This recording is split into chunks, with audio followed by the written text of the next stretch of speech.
Hey everybody, it's Rosie, and in this video I am making my beef enchilada pie casserole. So I'm going to start off by sharing the ingredients that you will need for this recipe. Those are the exact measurements. And the first step we need to start browning our ground beef. If you want to use turkey, that's totally up to you. I'm a ground beef girl myself. So once it starts browning, I'm going to add in all of my seasonings that this recipe called for. And I'm just going to continue browning the ground beef until it is all the way cooked. Now I'm going to add in my onions. I'm using white onions and green onions. I'm going to drain all the fat out of there and I'm going to make sure all the meat is broken up. So my next step is really my secret recipe, or should I say my secret ingredient. All it is salsa. I'm using cilantro salsa. Make sure that it's nice and chunky. And I'm going to set that meat aside and I'm going to start browning my tortillas. These are regular store-bought tortillas. I'm also using store-bought enchilada sauce. These two store-bought items make this recipe really quick and easy.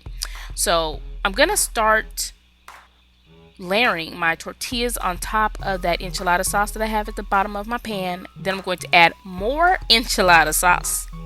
The next step will be adding our meat. And I want to make sure the meat is pretty much layered. I don't want it just in the middle. I want to make sure it's spread throughout so it's a nice layer. Then I'm going to add more enchilada sauce. I know this recipe calls for a lot of enchilada sauce and I have a lot on hand, so I need to get rid of it. So the next step will be adding cheese. I'm using cheddar cheese. If you have another cheese that you prefer, that's quite alright. Another layer will be our tortillas. And guess what? More enchilada sauce.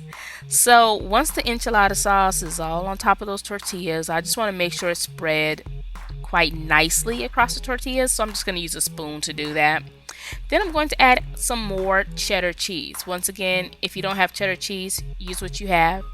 And I'm just going to preheat my oven at this time at 375 Fahrenheit.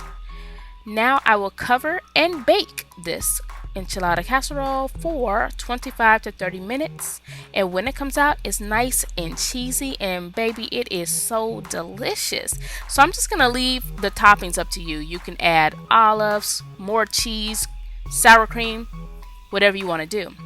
And that's it. I want to thank you all for watching. Don't forget to comment, rate, and subscribe.